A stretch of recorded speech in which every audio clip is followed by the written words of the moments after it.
So how do you go about valuing a minifigure?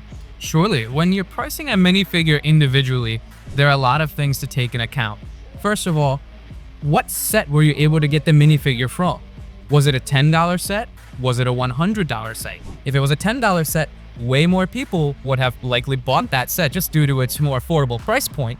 So there's going to be more of that minifigure on the market versus a set at a higher price point where that minifigure only comes in that expensive set. Less people are going to buy that. Therefore, there are less of them to go on the secondhand market. So that will make it more expensive.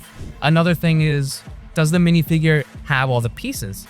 Like on a lot of times, you can see a minifigure where maybe it's missing an accessory, like a sword or like a beard piece or a hat or hair, anything like that that will take away from this minifigure's value. Now, there's also mistakes. I make a few mistakes. Would you like to see some? I would love to see some mistakes. This is Ladley.